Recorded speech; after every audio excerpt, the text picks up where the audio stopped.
welcome back to lecture 4. Today we're going to talk about optimization.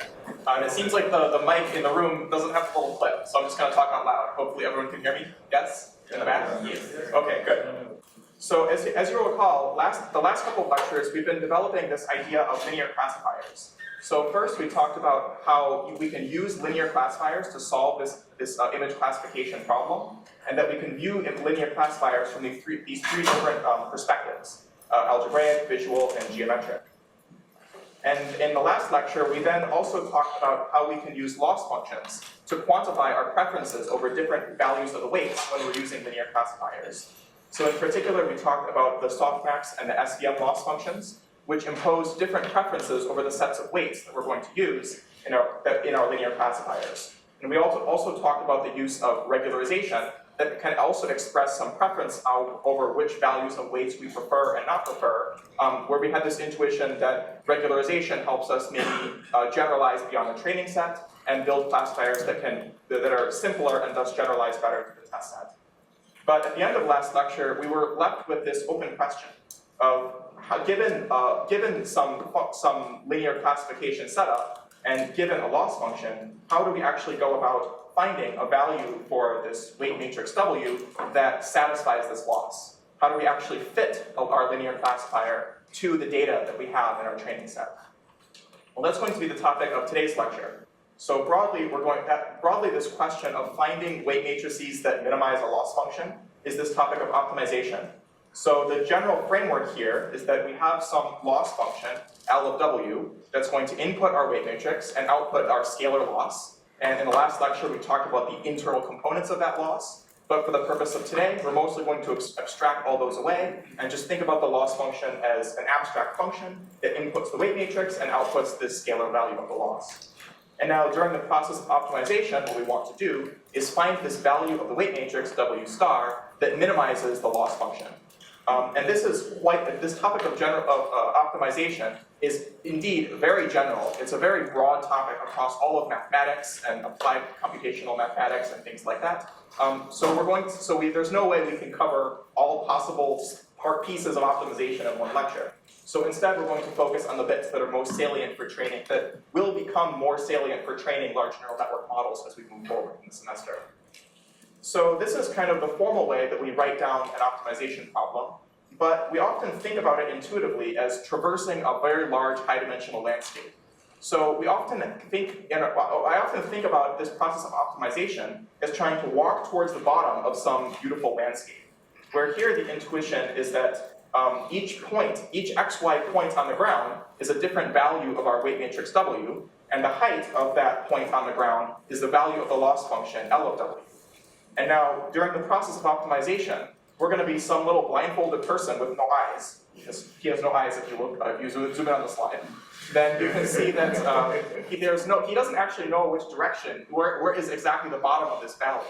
And somehow what we need to do is, despite having no eyes, we need to somehow explore around through this high-dimensional landscape and find this point at the very bottom of this optimization landscape. And that looks like a nice place to visit, so maybe we'd like to get to the bottom somehow. So then the question is, how do we actually get to the bottom? Well, one thing you might hope, so one kind of hope thing we might be able to do in some special situations is to just write down the answer, right? So for certain types of optimization problems, like might arise in linear classification, if you're familiar, or linear regression, we might be able to just write down an explicit equation for the bottom of this objective landscape.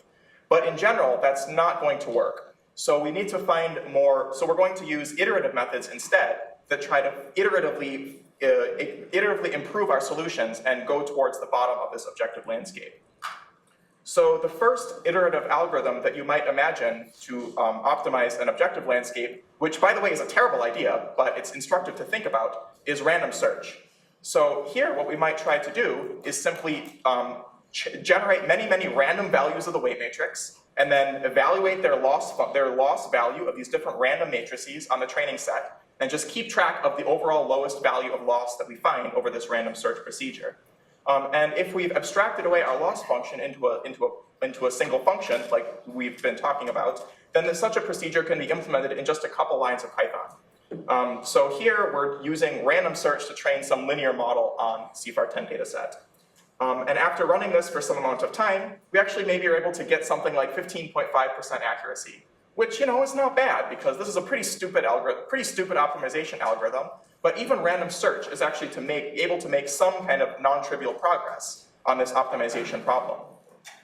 But of course, on this data set, state of the art is something like 95%. So we've got a little bit of gap to close on the rest of this lecture.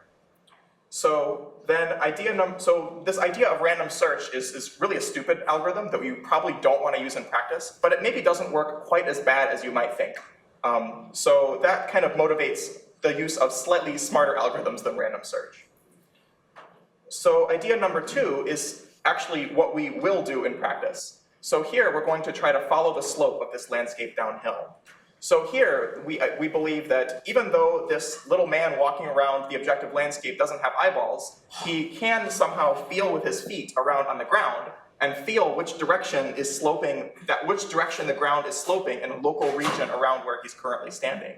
So given only this local information about how the objective landscape is changing in a local neighborhood of our current point, then our strategy is to simply step a little bit in the direction of greatest decrease. And then we can repeat this over and over, and hopefully this will lead us towards some lower point in the objective landscape. So this is a fairly simple, straightforward algorithm, but it actually works quite well. So here, to make this a little bit more formal, we recall that we need to talk about derivatives, right? Because if you recall, for a scalar value function that inputs a single scalar and outputs a single scalar, we can define the derivative, which tells us the slope at any point on the domain of this function, where the slope tells us for any point in the domain, for any point, how if we change x by a little bit, then how much is y going to change a little bit in correspondence. So that's the familiar gradient, that's the familiar derivative that we have from single variable calculus. And of course, this extends very naturally to multiple dimensions as well. So if you'll recall, for a vector valued function that inputs a vector and outputs a scalar, which is what we're talking about in this optimization setup, then we can define the gradient, where the gradient at a point is now a vector telling us the direction of greatest increase in the function. So now the gradient tells us the direction of greatest increase, and if you'll recall your vector calculus, you'll know that the magnitude of the gradient tells us the slope in the direction of greatest increase. So, and it's also kind of a nice fact that we actually care about the direction of greatest decrease because we want to walk downhill this objective landscape. And it turns out the direction of greatest decrease is opposite the direction of greatest increase, which is maybe not obvious, but it happens to be true. And then, so we can simply step in the direction of the negative gradient, and this will lead us downhill, down our objective landscape. So then the question is, how might we actually go about computing these gradients for arbitrary vector input for arbitrary functions that input a vector and output a scalar? Well, we can actually implement this limit definition of the gradient directly in software. So you could imagine that we have some current value of the weight matrix W here on the left shown as a big vector, and now on the right we want to compute this gradient and the gradient of the loss with respect to the weight matrix. And recall that the loss is a single scalar value, so the gradient of the loss with respect to the weight matrix will be a vector that has the same shape as the weight matrix itself, where each element, each slot in that gradient vector will tell us the slope if we change one element of that corresponding part of the weight matrix by just a little bit. So we could just implement this limit definition of the gradient numerically. So given our function that computes the loss, what we could do is compute the loss at our current W, then we could perturb the value of W by increasing the first slot of the weight matrix by a small step each, and now run that perturbed value of W through our loss function to compute a new loss, and then apply the limit definition of the derivative to compute some approximation to the gradient in the some approximation to the first slot of the gradient. And here, remember that it's maybe rise over run, so we look at the difference in loss value divided by the difference in amount in which we change that slot of the input weight matrix W. So that gives us some approximation to the slope of that function along the coordinate axis of the first slot of the weight matrix. And of course, we can repeat this procedure for then the second dimension, perturb the second dimension, recompute a new value of the loss, and then again apply limit definition of the derivative to get this numeric approximation to the second slot. We can repeat for the third slot, et cetera, et cetera. So this is called the numeric gradient.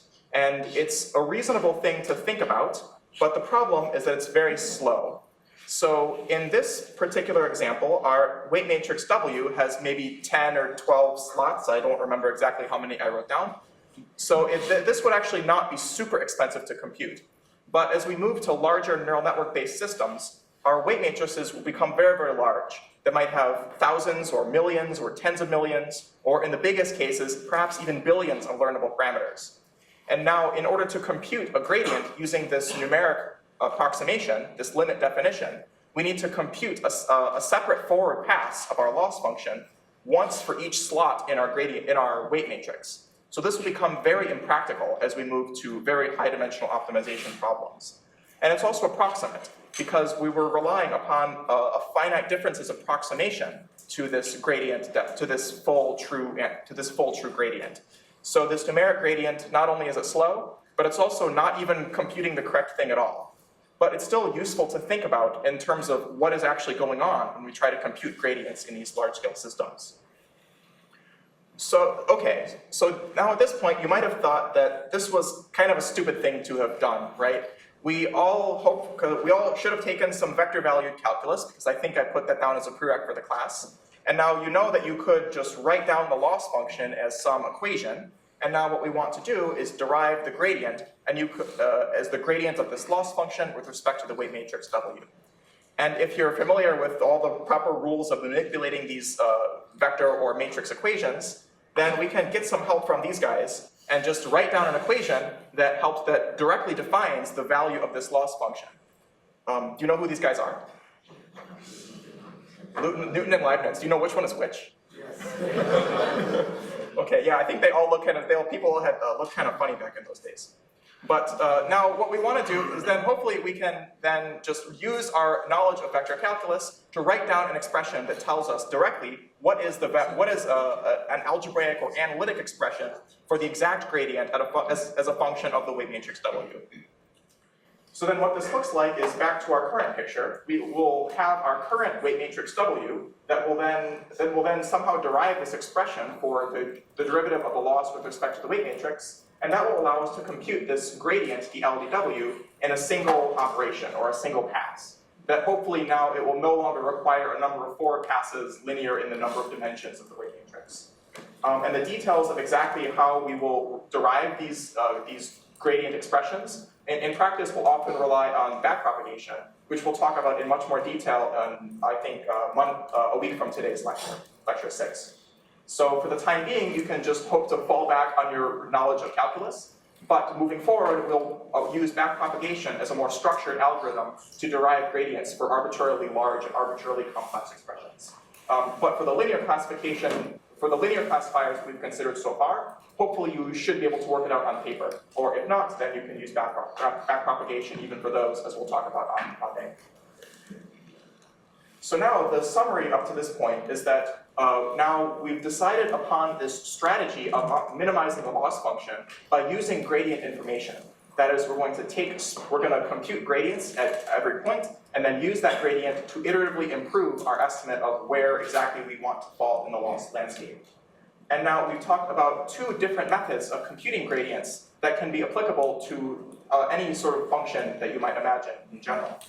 We talked about this numeric gradient that is very, very simple to understand, very intuitive, very easy to implement, but it's approximate and it's slow. So in practice, we'll typically use the analytic gradient, which will be exact and fast. But because because deriving analytic gradients requires you to actually maybe do some calculus on paper sometimes, it can sometimes be error prone. And right, because you might just make a mistake and make a mistake in your computation, make a mistake in your derivation, which definitely happens when you're trying to think about how to compute gradients in these large, complicated expressions. So in practice, what we'll often do is actually use both. So in practice, what we'll typically do is use the numeric gradient as a debugging tool to make sure that we properly implemented the analytic gradient. So here, we would typically then write our code in a way that's agnostic to the number of dimensions in the weight matrix. So, and then we can test the analytic version of our gradient computation on a very low-dimensional version of the problem, where computing a numeric gradient might be feasible. And then we can check that we're computing approximately the same value between this numeric approximation and between this analytic gradient that we'll derive on paper.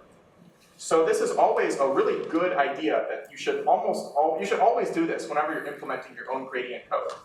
And this is just a really good way to make sure that you don't have any stupid mistakes when you've implemented gradients. So we will use this strategy on the homework assignments, and you'll see starting on assignment 2, that again will be released later today, you will be implementing your own gradient computations for linear classifiers. And now to debug those linear classifiers, we've written this grad check function that will internally compute a numeric gradient and then compare it to the analytic gradient that you guys will derive. This is a very useful strategy, and it's applicable beyond homework assignments as well. If you look in the PyTorch documentation, you'll also find that PyTorch provides a function called grad check that does something very similar. So if you ever find yourself writing your own gradient computations for code out there in the wild, I would strongly encourage you to use this grad check function provided by PyTorch to make sure that you properly implemented your gradients. If you look all further in the documentation, you'll also find a grad check that helps you properly implement second derivatives, which is also a thing that you sometimes need to do in PyTorch. And I think we'll see a couple examples of that later in the course. But surprisingly, there's no grad check, because it turns out that because of the way PyTorch implements gradients, once you've got grad check to pass and grad check to pass, then grad star check will definitely work for any number of grads that you want to take. So again, if you ever find yourself implementing gradient code out there in the wild, you should probably use these tools to make sure that they're implemented properly.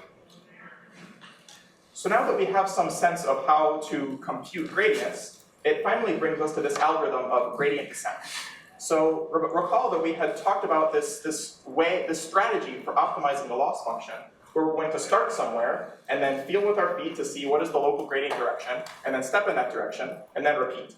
It turns out that this algorithm actually is very simple to implement, right? It fits on 4 lines of code here.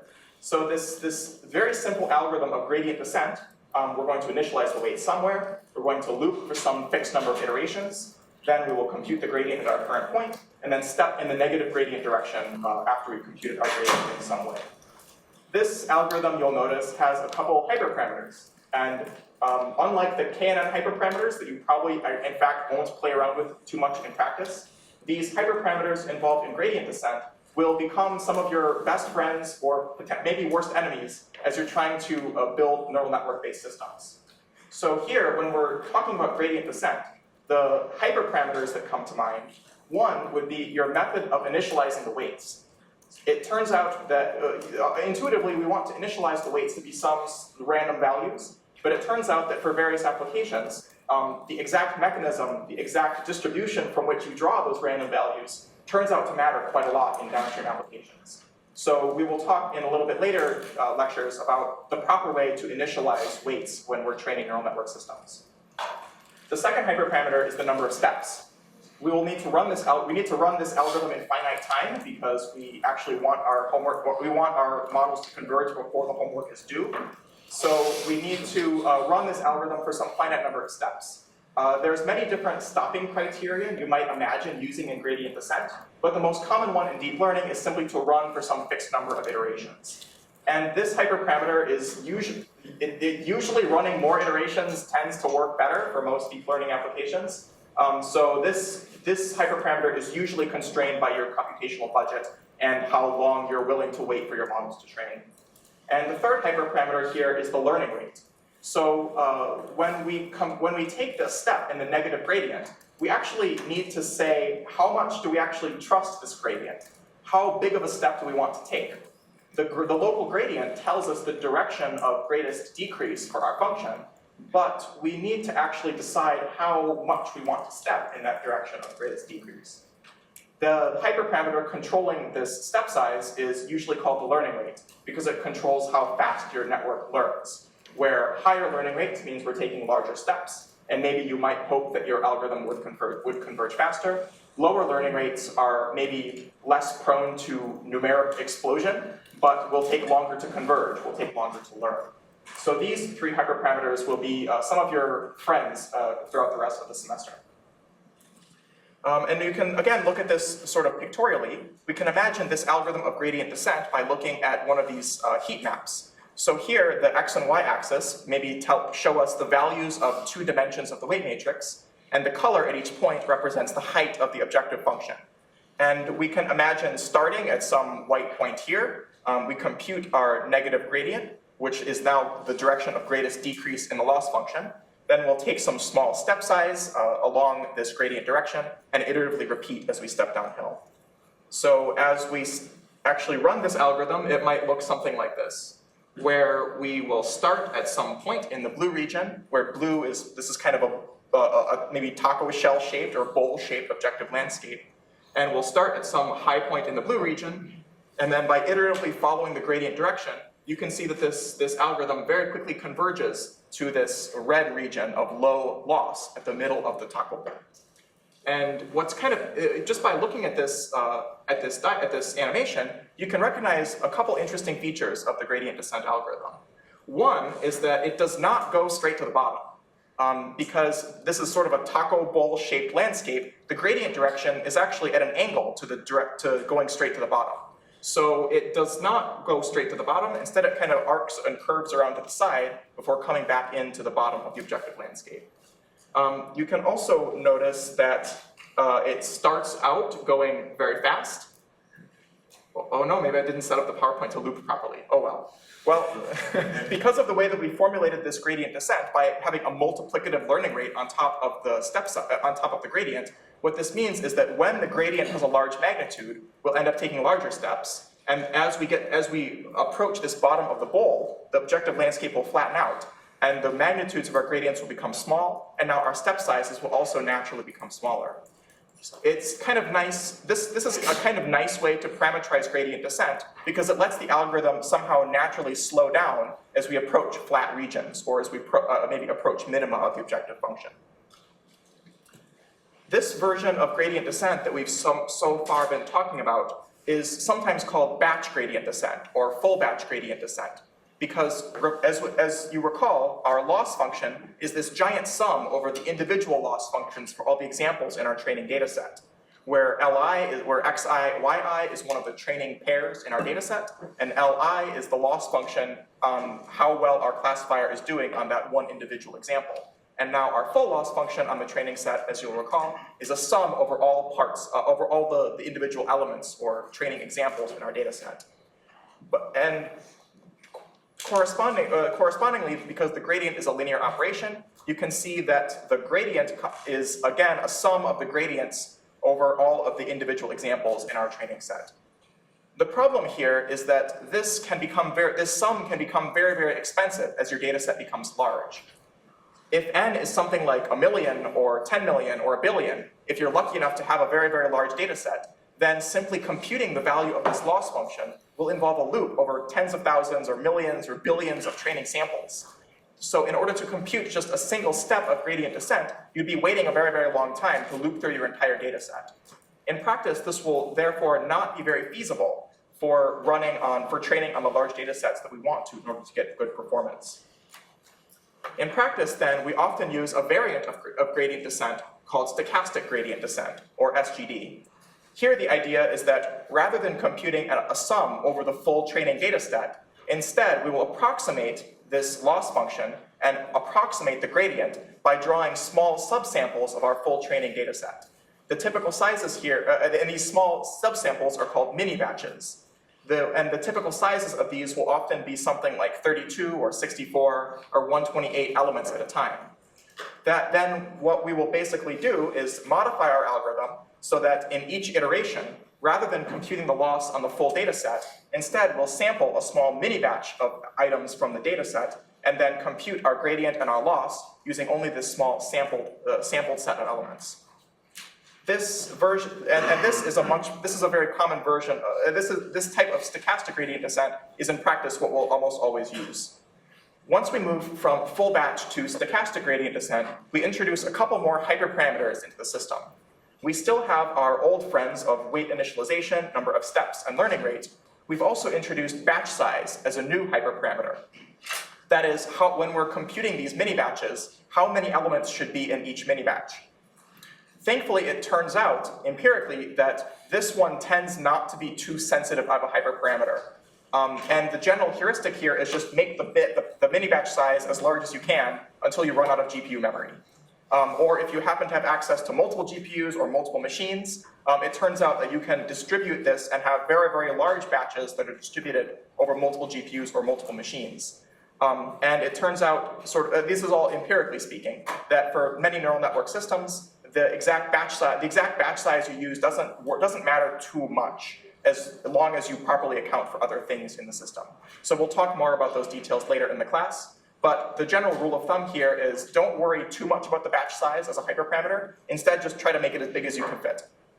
And then we've introduced another hyperparameter here, which is the method by which we're going to sample our training data at every iteration. For classification problems, like we've been talking about so far, this tends not to matter too much. On the homework assignments, what we'll do is just draw the data at random for each iteration. Another common strategy would be to shuffle the data set at the beginning of, we're going to shuffle the data set and then march through that shuffled data set in order, and then shuffle the data set again and then march through it again in order. For classification problems like we've been considering, the latter is more common, but I think it tends not to matter too much for your final results. But if you think about other types of problems, then things like structured prediction problems, or maybe triplet matching problems or ranking problems, then the way in which you iterate over your data can sometimes be an important hyperparameter. But thankfully, that's not the case for many image classification problems. So you might be wondering why this is called stochastic gradient descent. It's kind of a funny name. The reason for that is that we now think of our loss function probabilistically. So we then sometimes think of an underlying joint probability distribution over the data x and the labels y, from which our training set was sampled. When we think about our data as having been sampled from some underlying probability distribution, then we can write down our loss function as this expectation, as we take an expectation over all possible samples from some true underlying data distribution. And then the form of the loss function that we've seen thus far, which is an average over the independent loss functions on all of the samples from our data set, is then a Monte Carlo estimation to this full expectation over the full probability distribution. And then clearly when you think about loss functions in this way, then we have a choice in how many samples we want to take in order to approximate this full expectation for computing the loss function. This notion of thinking probabilistically is therefore where this term stochastic comes from in the name stochastic gradient descent. And of course, the gradient is much the same, so then we can approximate the gradient as well by taking a small Monte Carlo estimate of samples over this whole distribution. We have an interactive web demo up here that you can, that's still on stanford.edu, I guess I need to fix that, that you can play around with, that will let you play with linear classifiers and using gradient descent to train different types of linear classifiers interactively in a web browser. And I would encourage you to check this out to gain some intuition about how you can change the loss function, change the values of the weights, change the step size, and sort of see interactively how changing all these hyperparameters will affect the ways in which decision boundaries shift around and affect the training of linear classifiers. So it turns out that this actually works. Now at this point, you know enough to go and implement the linear classifier portion on assignment 2. But it turns out that this simple algorithm of stochastic gradient descent, even though it's actually quite effective, there are some potential problems with stochastic gradient descent. And let's think about a couple situations where this basic version of stochastic gradient descent might run us into trouble. Well, one problem is what might happen if our loss landscape looks something like this. So here we're showing a contour plot of a loss landscape. This loss landscape is therefore a kind of very exaggerated taco shell type landscape where it's changing very quickly in one direction and then changing very slowly in another direction. And the question is, what might happen if we apply stochastic gradient descent or full batch gradient descent on an objective landscape that has this shape? Well, one problem is that our steps might oscillate around. If our step size is too large, then we kind of have a trade-off. We need to set our step size. If our step size is too large, then when we compute the gradient, we might overshoot in the fast-moving dimension, and then have to correct our overshoot and come back in the other direction. And now, if this can cause a kind of zigzagging pattern as we then zigzag towards the minimum. That can cause us to take many more steps than we might otherwise have needed to take if we were somehow have been able to use a smarter optimization algorithm. And we kind of have a trade-off here because we could have maybe avoided this by setting the step size very, very small. But if we set the step size very, very small, that might prevent this overshoot zigzagging pattern, but it would then cause the algorithm to just converge very, very slowly. And now you're kind of in a tough spot in this situation. If you've got an objective landscape that's very fast moving in one direction and very slow moving in the other direction, then you're kind of screwed no matter how you set the step size, right? If you set it too big, you're going to overshoot the fast moving dimension. If you set it too small, then you'll make no progress towards the goal. And this problem is called, this is technically sometimes referred to as the problem of having a high condition number. Which you can estimate numerically by looking at the ratio between the singular values of the Hessian matrix at any point. That we don't need to go into detail here about that. But this is one potential problem for using this vanilla stochastic gradient descent problem, or this vanilla stochastic gradient descent algorithm. Another potential problem with stochastic gradient descent is functions that exhibit local minima or saddle points. A local minima is a point on the function where the function has zero gradient, but it's not actually the bottom of the function. And here we show a one-dimensional example where we kind of go down, and then there's a local minimum, and then in order to escape that local minimum, we would need to go over some hill or some bump. So you can imagine that if we were using this basic stochastic gradient descent algorithm on some function that had a local minimum of this form, then we would get stuck in this local minimum, because the gradient is zero there. So our step size would converge to zero, and we might end up stuck in this local minimum and be unable to escape, since the gradient there is zero as well. We can have a similar problem in, there's another problem that I think is much more common in high-dimensional optimization, which is the notion of a saddle point. So here, a saddle point is a point where in one direction the function is increasing, and in another direction the function is decreasing. And it's called a saddle point because it looks kind of like a saddle on a horse. And the problem here is that at the tip of this saddle, the gradient is also zero. So if we were to imagine trying to optimize a function that had a saddle point, you can imagine we might get stuck in the saddle point, similarly as we might get stuck in a local minimum, because the gradient at the saddle point is identically zero. So the problem in both these situations is that because they have zero gradient, we might get stuck. And just to point out, this notion of a saddle point actually, I think, becomes much more common in high dimensions. Because if our optimization landscape is a saddle point is basically a point where in one direction the objective function is increasing, and in another direction the objective function is decreasing. If we have an objective landscape with something like 10,000 dimensions or 1,000,000 dimensions, then it seems very plausible, and actually very frequent, that at many points in the objective landscape, we might be increasing in some of those dimensions and decreasing in other of those dimensions. So the intuition is that somehow, perhaps, saddle points are maybe a big problem in high-dimensional optimization. Another potential problem with stochastic gradient descent is that S, that stochastic part. Because we are computing our gradients using only a small estimate of our full data set, those gradients are noisy. And the gradients that we're using to make our updates at any step of the algorithm may not correlate very well with the true direction that we want to go to in order to go to the bottom. On the right here, we're showing an animation here that simulates this problem, where we're running gradient descent on this same bowl-shaped objective landscape as before, but now we're adding some amount of noise to the gradients that we're computing when running the algorithm.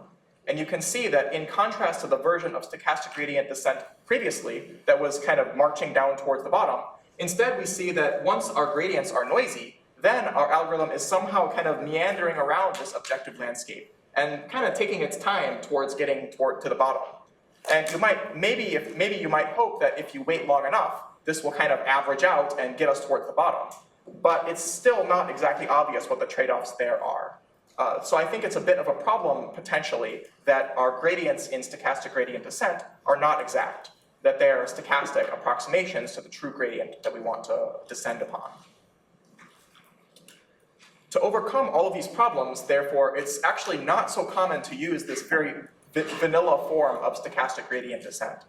We'll often use slightly smarter versions of stochastic gradient descent when training neural networks in practice. The most common of these is called SGD plus momentum.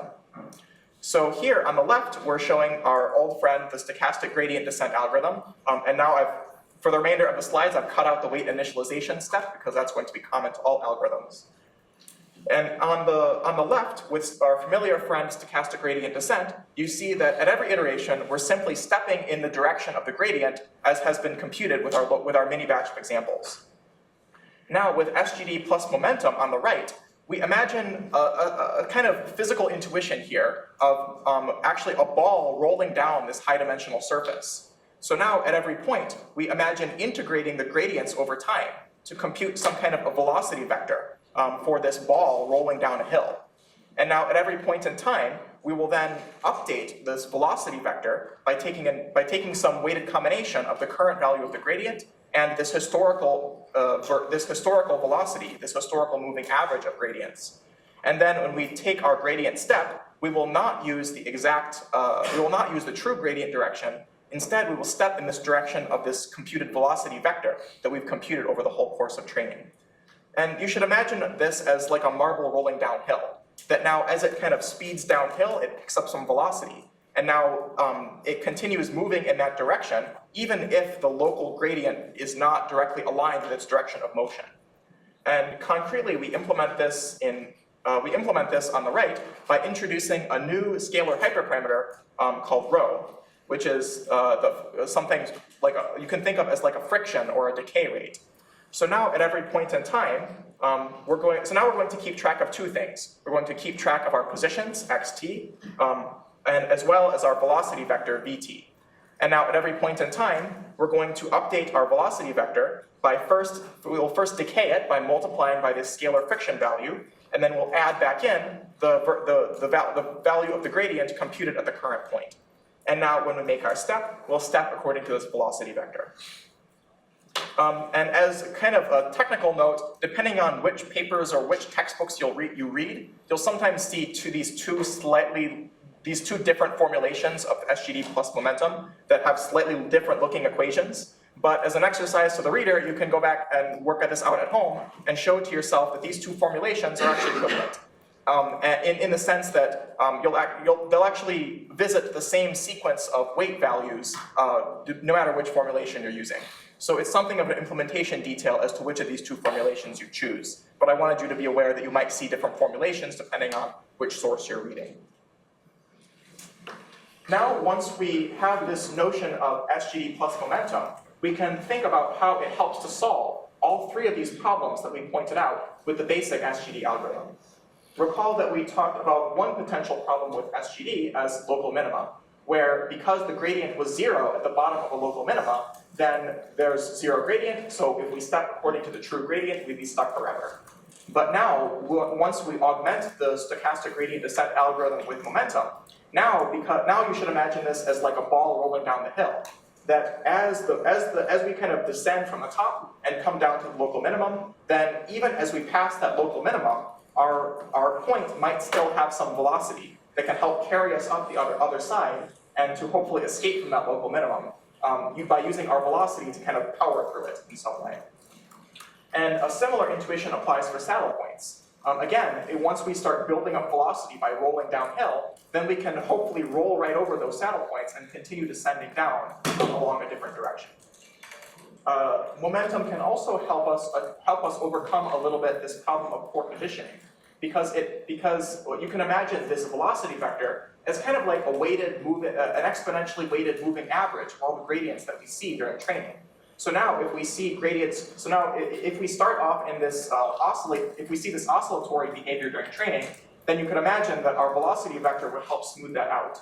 And the quick oscillations along the y-axis here would then be averaged out to give us maybe, hopefully, relatively low velocity, or relatively low velocity in that direction. And then maybe we might even accelerate our velocity along the horizontal direction to help us smooth out or deal better with these objective landscapes with high condition number. Gradient descent with momentum can also help us with this problem of stochasticity. So here on the right, we're showing, again, this same animation of using gradient descent. So the black line is showing gradient descent where we're adding some amount of stochasticity, some amount of random noise to the gradient at every point. And as we saw before, the black line is kind of meandering all over the objective landscape due to the effect of the noise on the gradients. In the blue, we're instead showing the same sequence of gradient updates, but instead using stochastic gradient descent with momentum.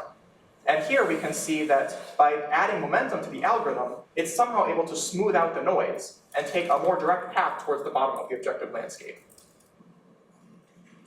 Another way to think about what the momentum update is doing is somehow with this little diagram here, where we imagine that at every point in time, we're sitting at this red dot. And then at this red dot, we have this green vector, which is some direction, giving us our velocity, which is something like our historical averages of the gradients we've seen during training. And now we will also then compute this red vector, which tells us the instantaneous gradient at this point, and then we will average them to get this new velocity in blue, which is the actual step direction that we'll use to update our weight matrix. So the intuition here is that we're combining the gradient at the current point with this historical average of gradients, and this helps us smooth out our optimization procedure. There's another version of momentum that you'll sometimes see called Nesterov Momentum that has something of a similar intuition, but it kind of interleaves these steps in a slightly different order. With Nesterov Momentum, what we do is we kind of imagine a bit of a look ahead. So now we're still starting at this red point at every iteration. We still have this historical green vector of velocities at every that is our moving average somehow of all the directions we've seen during training. But now the difference between Nesterov and traditional stochastic gradient descent plus momentum is that with Nesterov Momentum, we imagine looking ahead into the future and computing what would the gradient direction have been if I would have stepped according to the velocity vector. So we kind of look ahead in the direction of the velocity vector and compute the new value of the gradient in that look ahead. And then when we take the actual step, our actual step is then a linear combination of this velocity direction as well as this direction that was computed via this look ahead step. And this Nesterov Momentum then somehow has a similar effect as gradient descent with momentum.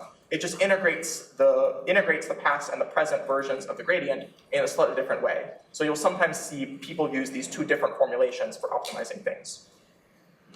So if we want to look at, we can write this down mathematically and look at Nesterov Momentum in the following way. So here we see that we still keep a running tally of our velocity vector as well as our position vector.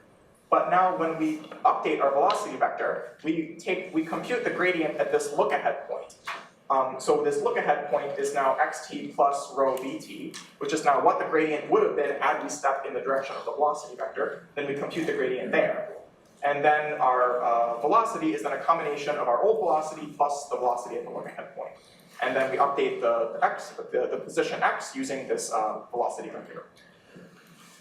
This is kind of an awkward formulation, unfortunately, for an optimization algorithm. Usually, it's more convenient to implement optimization algorithms when they only depend upon the current point and the gradient at the current point, which this Nesterov function doesn't seem to be, right? Because it has this funny structure of forcing us to compute gradients to look ahead. It doesn't fit nicely into this API of optimization functions that we expect.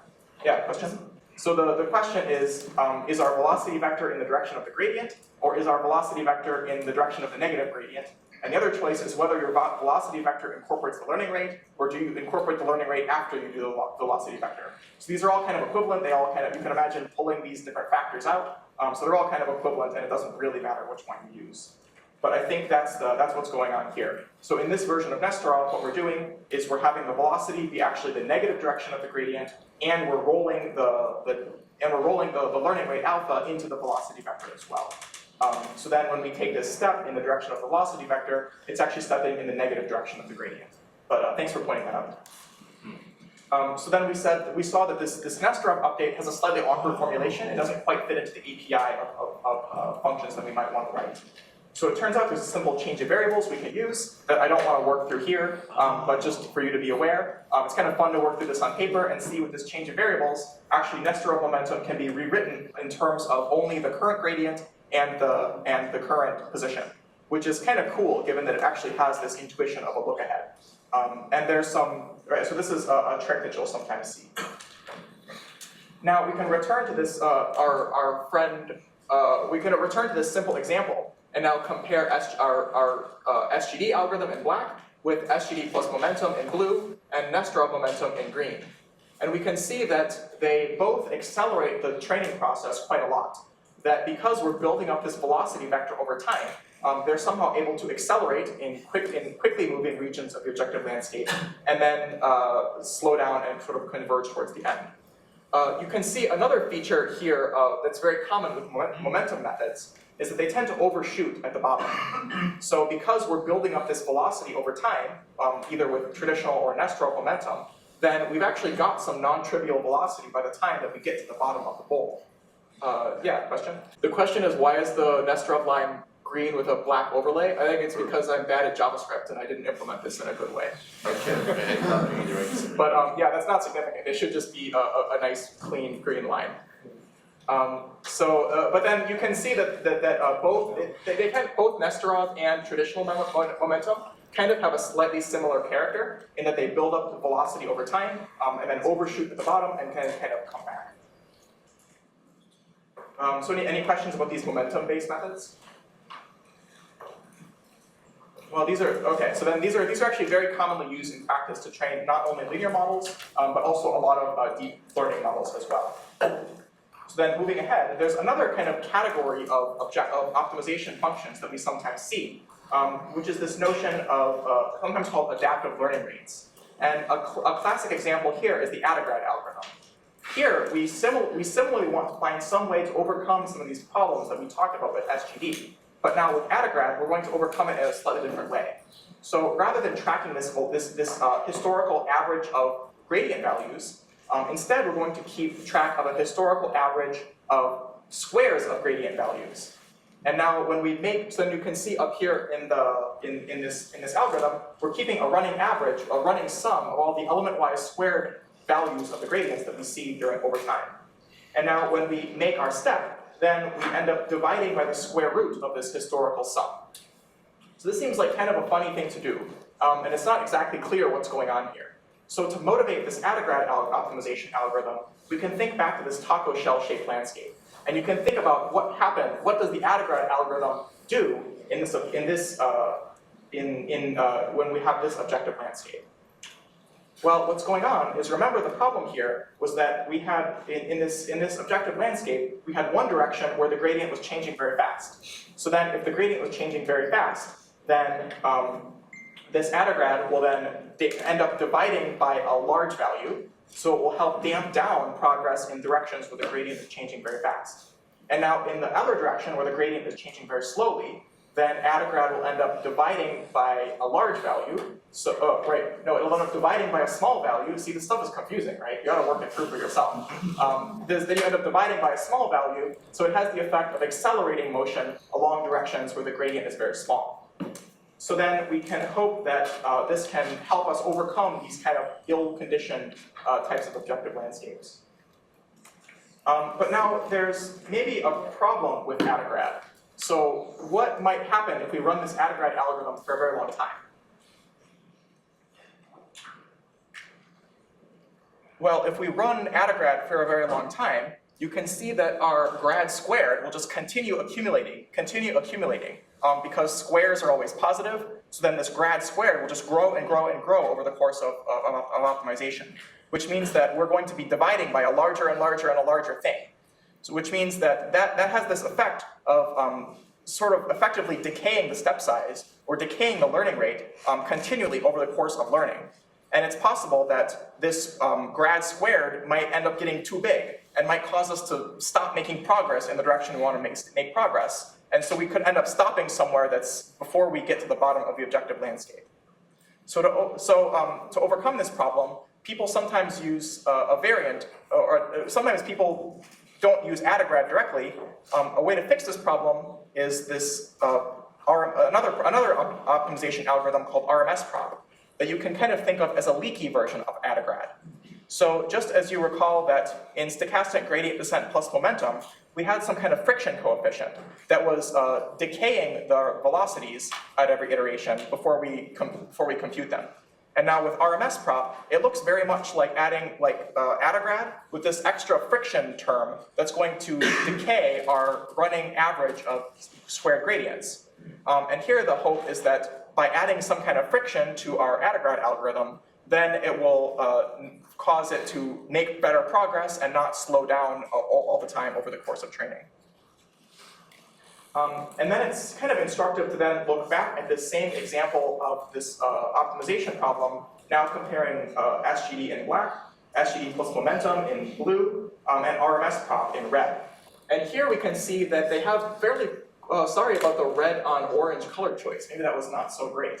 But what hopefully you might be able to make out if you've got really good color vision is that the blue and the red have sort of qualitatively different behavior in how they navigate this landscape. So when we use this momentum-based method in blue, you can see that it tends to overshoot and then come back. Whereas when we use this second order, this adaptive learning rates idea from AdaGrad or RMSProp, you can see that it sort of arrests progress along the fast-moving direction while simultaneously accelerating progress along the slow-moving direction, which helps it kind of bend directly towards the bottom. Okay, so that's cool. Now basically we've got two different ways that we can augment this basic SGD algorithm to hopefully improve its convergence and improve its stability in these weird situations. So now that we've got these two good ideas, why not put them together? So there's another very common optimization algorithm that you'll see used in deep learning a lot called ADAM. And ADAM is basically RMSProp plus momentum.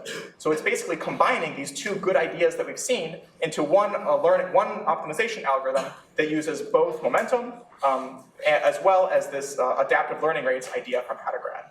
So the exact formulation here is that we keep track of two running quantities during optimization. One is the first moment, which is somewhat analogous to the velocity that we saw in SGD plus momentum. And the other is the second moment, which is the same as this leaky exponential average of squared gradients that we saw in RMSProp. And then when we make our final learning step, then we end up doing both. So then you can see here, this part in red is kind of the momentum idea from SGD Momentum. The blue part here is kind of this adaptive learning rates idea from RMSProp. And we basically put it together. And hopefully that gives us a really good optimization algorithm since we put two good ideas together. But there's a bit of, sorry, was there a question? Okay. So, but there's maybe a slightly subtle problem that could happen with ADAM that also, by the way, applies to RMSProp. So that's this question of what might happen at the very beginning of optimization. Especially thinking that what happens if our beta 2 constant, which is our friction on the second moment, what if that value is some very large value, like 0.999? Well, now something very bad could happen at the very beginning of optimization. Because if you look, if you look at the algorithm again, we're initializing the second moment with 0. And so then when we make this first gradient step, if our beta 2 is some value very close to 1, then our second moment will still be very, very close to 0 at the very first step. So then when we take our very first gradient step, we'll be dividing by the square root of something very, very close to 0. So that means that we could end up taking a very, very large gradient step at the very beginning of optimization. And that could sometimes lead to very bad results. So the full form of ADAM actually has a third good idea, which is to add a bit of bias correction to overcome this problem that might happen at the very beginning of optimization.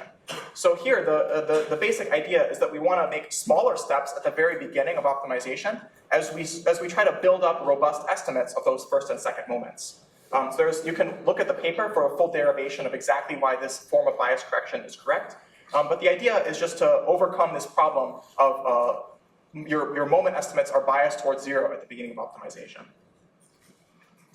So, by the way, this ADAM algorithm actually works really well in practice for a lot of deep learning systems. So this is definitely my go-to optimizer when I'm trying to build a new deep learning system. And as a bit of a pro tip, if you use Atom with beta 1 is 0.9, beta 2 0.999, and learning rate is somewhere in the regime of 1e minus 10 to the minus 3 or 10 to the minus 4, that surprisingly tends to work kind of out of the box on a very wide variety of different deep learning problems.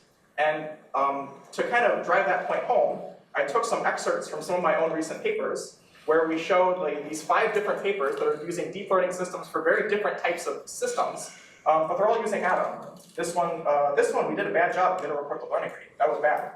This one we were using Atom 1e minus 4, Atom 1e minus 4, Atom 10 to the minus 3, Atom 10 to the minus 3. So these papers were all doing very different tasks. But it turns out that Atom is a very robust optimization algorithm that tends to work across a wide variety of tasks with fairly minimal hyperparameter tuning.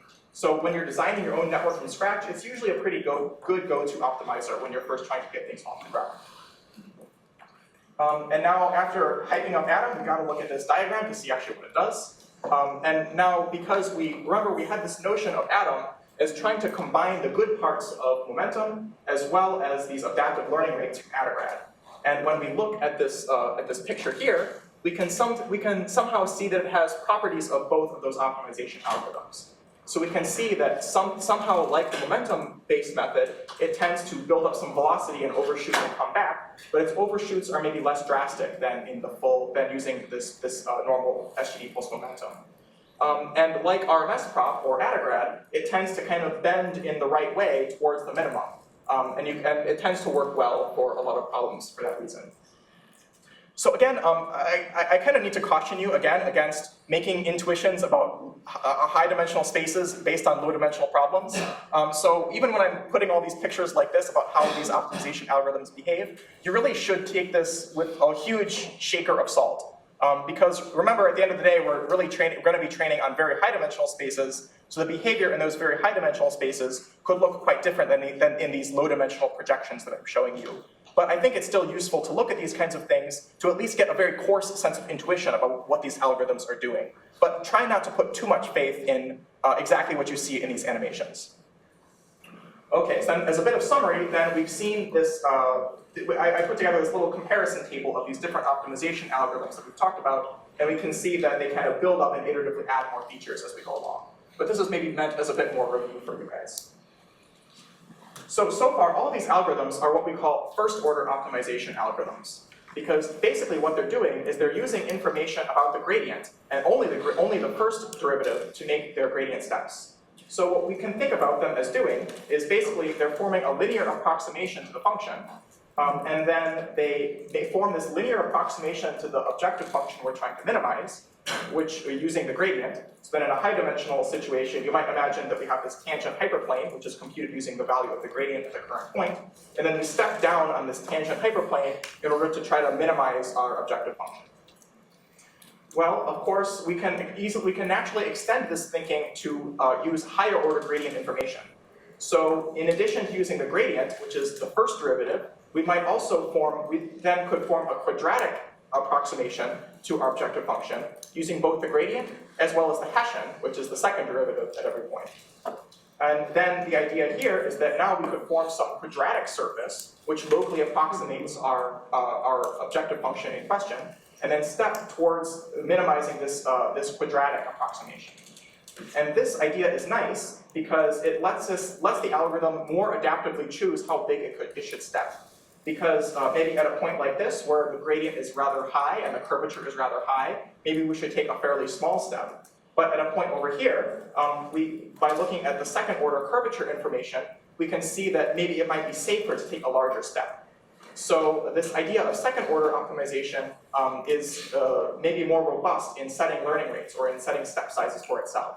And indeed, you can see algorithms like AdaGrad and SGD Momentum as some kind of diagonal approximation to these second order algorithms, because they're trying to use, by integrating first order information over time, that's somehow forming some type of approximation to the second order curvature information, which again gives us a bit more intuition about why these momentum-based methods or adaptive learning rate-based methods might be a good idea. So then, for a bit of math, we could write down second order optimization by writing down this quadratic Taylor approximation to our function, and then solving to write this W star value that was set to the minimum of the quadratic optimizer. But there's a problem, is that this is actually not used so much in practice for a lot of deep learning systems. And the problem here, can anyone spot it? Well, the problem is that we want to work in high-dimensional spaces, right? So when we want to be able to optimize models with tens of thousands or millions of parameters. And now the Hessian matrix, the gradient is fine. The gradient has the same number of elements as the weight matrix itself. So if we can store and manipulate the weight matrix, we can also store and manipulate the gradient. But the problem is now the Hessian matrix is a matrix. So if our weight matrix has n values, then this second order Hessian matrix has n squared values. And now if we have like 100 million parameters, then 100 million squared is like way too big. You're not going to have enough memory. And now even worse is if you look at this equation, we actually need to invert the Hessian. And now inverting a general matrix is now cubic in the size of the matrix. So now inverting this thing is going to be like 100 million cubed. It's like heat death of the universe situation. Like we don't want to go there. So in practice, these second order optimizers are sometimes used for low dimensional optimization problems, but they're not used so much in practice for very high dimensional optimization problems. Let's skip that. So then in practice, kind of when you're training your own models, then Adam is a very nice default choice in a lot of situations. And so that's kind of a good go-to algorithm when you're trying to build a new deep learning system. Although I should also point out that SGD plus Momentum is also used in practice quite a lot as well. So in practice, you'll typically see most deep learning papers use one of these two optimization algorithms. So my general rule of thumb is to go with Adam at the very beginning, because it's fairly easy to get to work, and it tends not to require too much tuning of those hyperparameters. Those default values that I gave you some pro tips about tend to work out of the box for a lot of different problems. Whereas SGD plus Momentum can sometimes actually give better results, but might require a bit more tuning of the hyperparameters. And in future lectures, we'll talk more about some of the strategies you might employ for tuning the hyperparameters of something like SGD Momentum. And if for some reason you can afford some kind of second order optimization, maybe your problem is low dimensional, maybe your problem is not stochastic because second order optimizers tend not to do well with stochasticity, then you might consider using some kind of second order optimizer. L-BFGS is a good one for that. But in practice, the ones you'll usually see are Adam and SGD Momentum. By this point now, we've talked about how we can use linear models to solve image classification problems. Then in the last lecture, we talked about how we can use loss functions to quantify how much we care about different values of the weight matrix in our linear models. And now in today's lecture, we've seen how we can use stochastic gradient descent and its cousins to efficiently optimize these high-dimensional loss surfaces. So now we've kind of equipped ourselves with a lot of different tools working up towards solving this deep learning problem. So now in the next lecture, we'll finally start talking about neural networks, and we'll see that we can just simply replace this linear classifier with more powerful neural network classifiers, and the rest of what we've been talking about will allow us to train much more powerful models.